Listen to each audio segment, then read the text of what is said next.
Ikaw ba ay palagi na lang iniiwasan ng mahal mo? Kahit ano ang suyo mo sa kanya, ay parang dedma ka lang niya at hindi ka na talaga niya pinapansin at halos nawala na siya ng gana o pagmamahal niya sa'yo. Lalong-lalo na malayo kayo sa isa't isa. Halos ikaw ay magmamakaawa na talaga sa kanya at napapagod ka na dahil sa sobrang tigas talaga ng kalooban niya.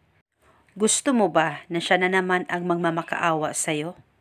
Yung para bang magmamakaawa siya sa'yo na makausap ka at hindi siya mapapakali kung hindi kanya nakikita o nakakausap kahit sa cellphone man lang?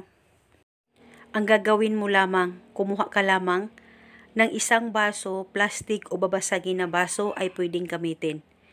At isulat mo lamang sa papel, maliit na papel ang gagamitin natin, isulat mo ang kanyang pangalan at apelyido ng isang beses.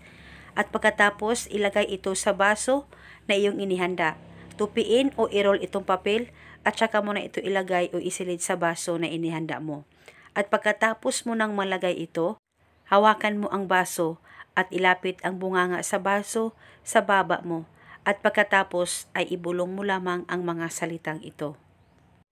Pangalan at apelyido, ikaw ay magmamakaawa at hindi mapapakali sa tuwing ako ay hindi mo nakikita o nakakausap. Ibulong mo lamang ito ng paulit-ulit. At pagkatapos ay itago mo itong ritual sa safe na walang makakakita at makakaalam. Pwede mo ito ilagay sa ilalim ng kama mo o di kaya sa damitan mo o di kaya sa ibabaw ng iyong kabinet. At itago ito hanggang 7 araw at pwede mo nang ihinto itong ritual. At bulungan mo lamang itong ritual araw-araw sa kahit na anong oras na gusto mo. At paniguradong siya na naman ang mamamakaawa sa iyo. At hindi siya mapapakali kung hindi kanya nakikita o nakakausap. At ito muna sa ngayon. Maraming salamat po sa panonood. May God bless us all.